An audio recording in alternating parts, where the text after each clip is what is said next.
तो welcome to stories by Shekhar. आज इस सुभाष घई सीरीज में बात करेंगे फिल्म त्रिमूर्ति की, जो कि सुभाष घई की कंपनी मुक्ता आर्ट्स की पहली फिल्म बनी, जो कि एक बहुत बड़ी डिजास्टर साबित हुई।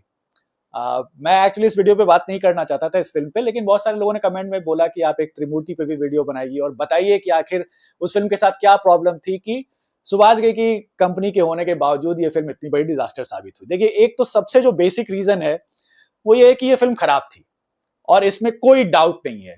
अगर आपने वो फिल्म देखी है तो आपको भी लग ही जाएगा कि ये फिल्म जो है वो उस लेवल की नहीं थी जो एक्सपेक्टेशन लोगों ने इस फिल्म से किया था।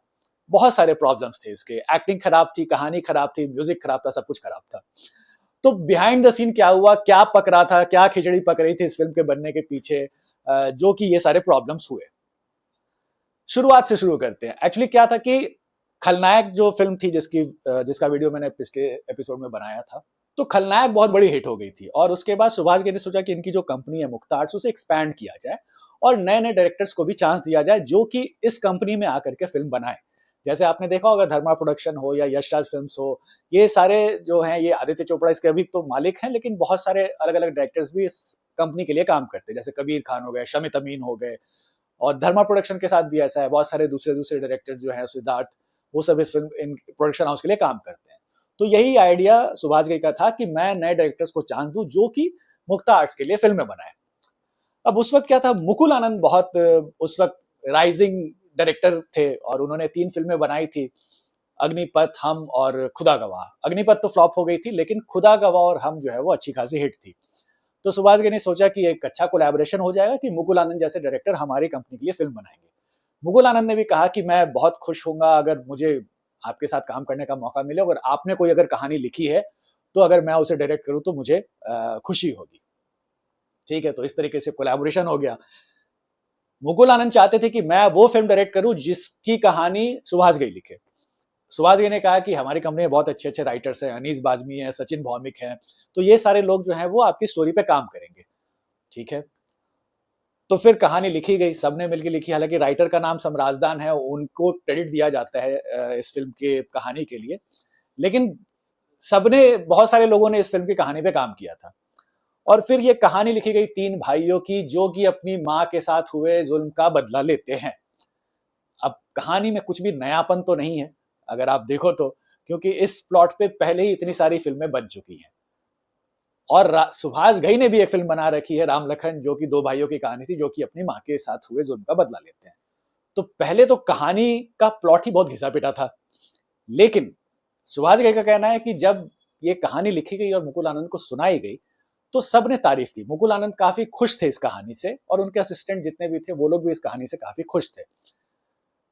एक आइडिया जो होता है, जो मैंने पहले ही बताया, कि सुभाष घई का हमेशा से कहना था कि एक ही कहानी को अलग अलग डायरेक्टर अलग अलग तरीके से बना सकता है।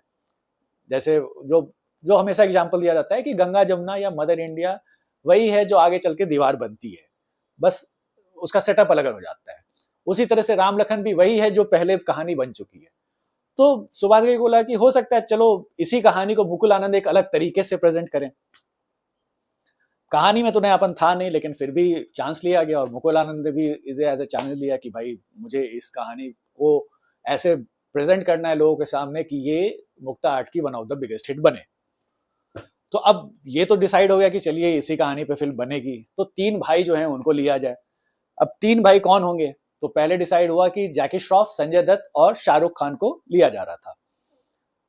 संजय दत्त के साथ शूटिंग भी स्टार्ट हो गई, मुहूर्त भी हुआ। आपने उसके फोटोज बहुत वायरल हैं, अगर आपने देखे होंगे तो शाहरुख खान, संजय दत्त और जैकी श्रॉफ जो है वो खड़े हैं त्रिमूर्ति के सेट पे।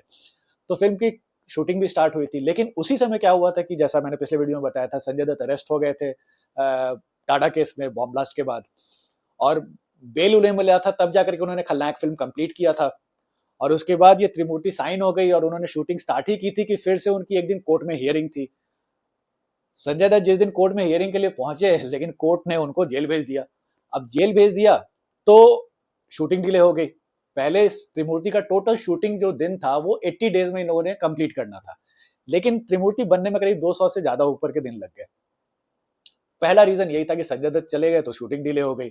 अब दूसरे एक्टर किसे कास्ट किया जाए? संजय दत्त ने जेल से चिट्ठी लिख करके सुभाष को कहा कि सर आप दूसरे किसी के साथ आप फिल्म बना लो, मेरा श्योर ही नहीं है कि मैं कब बाहर आऊंगा।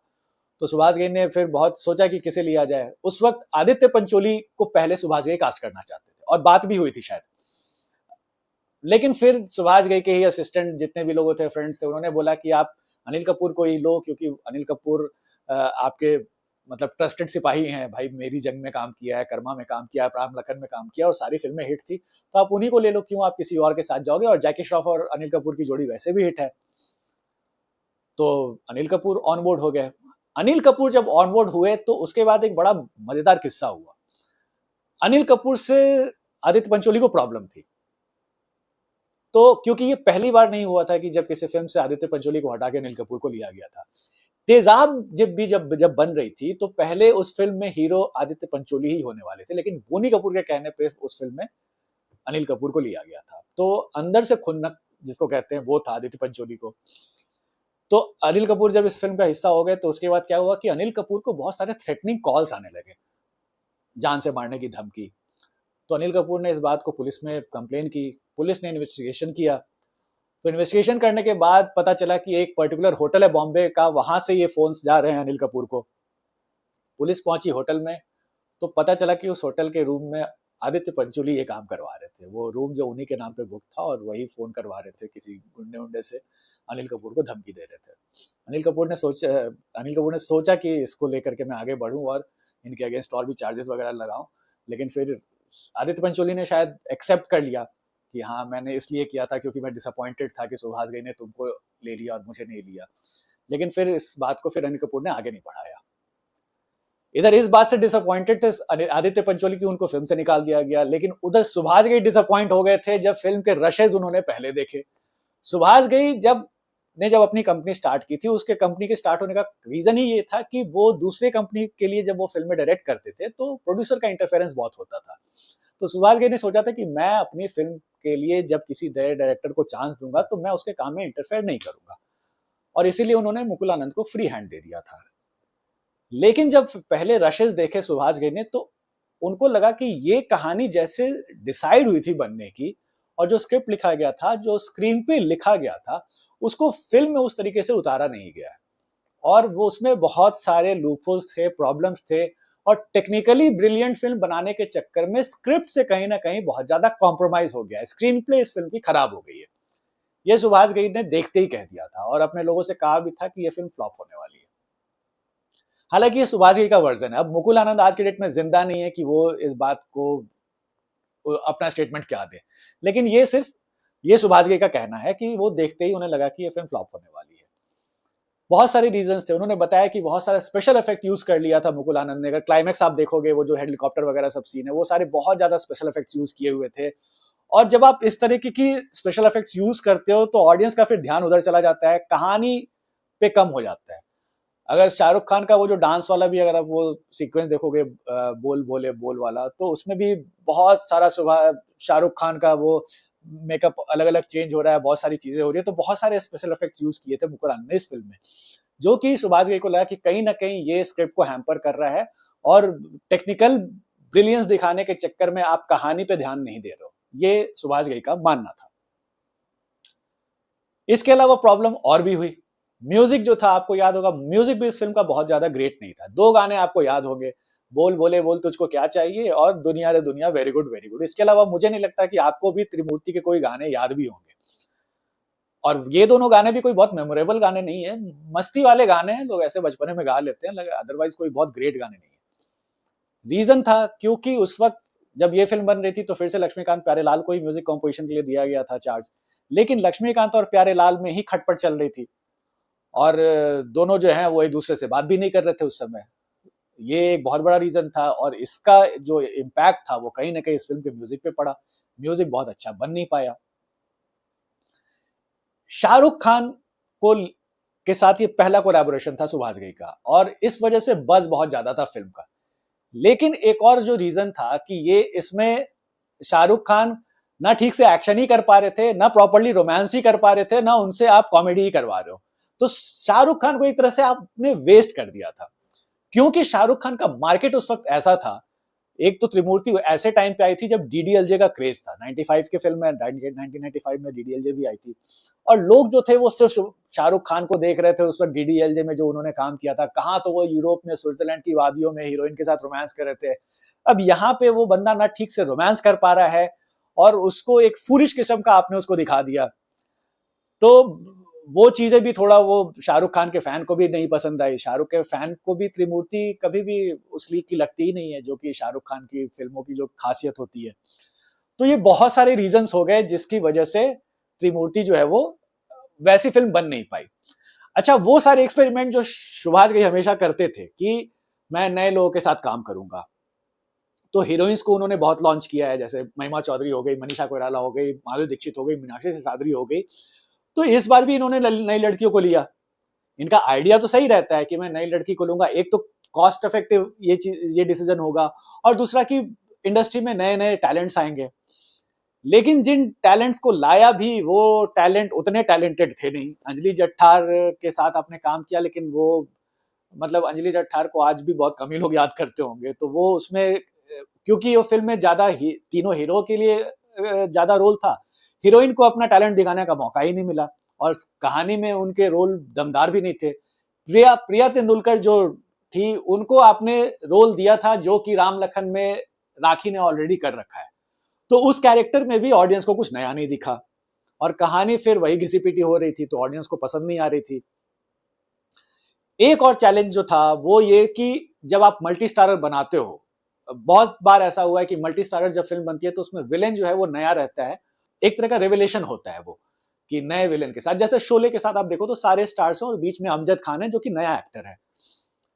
शान में सारे स्टार्स हैं और कुलभूषण खरबंदा एक नया एक्टर है। कर्मा में सारे स्टार्स हैं और अनुपम खेर एक नया एक्टर है। तो सुभाष घई ने सोचा कि इस बार भी चलिए हम कुछ नया एक्सपेरिमेंट करते हैं, और सबकी बात हुई सुभाष घई मुकुल आनंद की, चलिए ठीक है मोहन अगाशे को ले लेते हैं। अब मोहन अगाशे कोई नए एक्टर नहीं थे, वो थे पुराने, हालांकि कमर्शियल स्पेस में उनका जो प्रेजेंस था वो बहुत ज्यादा नहीं था, वो थिएटर बैकग्राउंड के थे और श्याम बेनेगल, गोविंद निहलानी की फिल्में करते थे। तो उनको दिया गया कमर्शियल रोल करने के लिए, और उन्होंने इस रोल को इतना लाउड बना दिया, और उस एज अ डायरेक्टर मुकुल आनंद उसको कर्टेल भी नहीं किए, जबकि एक डायरेक्टर की रिस्पॉन्सिबिलिटी होती है कि अगर आपका एक्टर ओवर द टॉप जा रहा है तो आप उसको कंट्रोल करो। ये प्रॉब्लम मुकुल आनंद की पिछली फिल्म में भी दिखी थी। अगर आपने खुदा गवाह देखी है तो खुदा गवाह में जो वीकेस्ट पॉइंट है खुदा गवाह का, वो उसका विलन किरण कुमार है। वो इतना ज्यादा हा हा हा हा हंसता है और खूंखार विलन बनने के चक्कर में ये सारी चीजें एक टाइम के बाद ना कैरिकेचरिश होने लगती है, जो कि त्रिमूर्ति में भी मोहन अगाशे के कैरेक्टर के साथ हुआ। वो खूखा का जो कैरेक्टर क्रिएट किया था, सबको लगा कि डॉक्टर डैंग टाइप का कुछ होगा, लेकिन वो हो नहीं पाया। तो हर फ्रंट पे ये फिल्म जो है वो फेल होने लगी, चाहे वो एक्टिंग हो, कहानी हो, म्यूजिक हो, विलेन हो, नए एक्टर्स को चांस देने वाली बात होगी, वो सारे ने भी डिसअपॉइंट ही किया। तो हर तरह से ये फिल्म जो है वो डिसअपॉइंटमेंट साबित हुई, ऑडियंस के लिए भी, मुक्ता आर्ट्स के लिए भी और सुभाष घई के लिए भी।